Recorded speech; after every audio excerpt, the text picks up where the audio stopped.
Hi everyone, welcome back to Liberty Park Music. Today we'll be learning a song called Someone You Loved.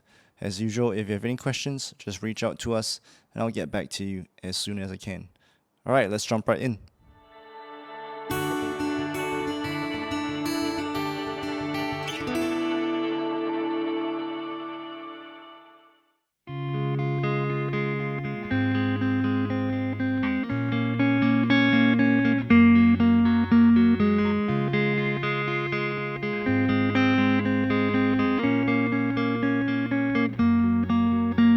Now let's check out the song structure for Someone You Loved.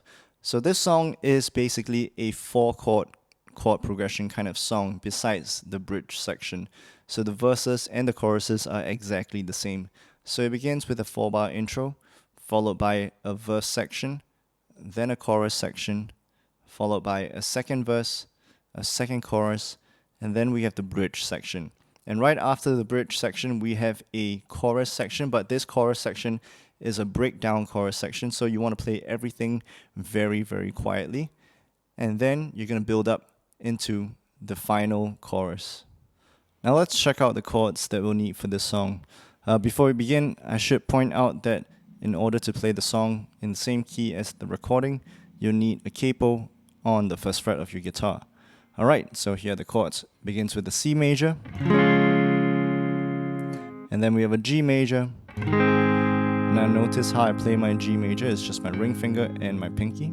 And I mute the 5th string using the side of my ring finger. Then we have an A minor and an F major. Now you can play your F major with your thumb, or you can play it as a bar chord. For me, I prefer to use my thumb. And finally, you have a D minor chord.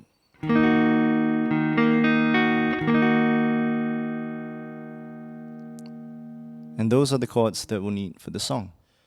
Thank you for watching. If you want to check out the full video lesson, please visit libertyparkmusic.com, where we have online guitar courses available for streaming 24/7. Our courses are for beginners all the way to advanced players, and we have courses like Intro to Guitar, Jazz Guitar, and we have song lessons as well, so you can learn your favorite songs. So if you want to try out Liberty Park Music for free for 30 days, sign up with us today.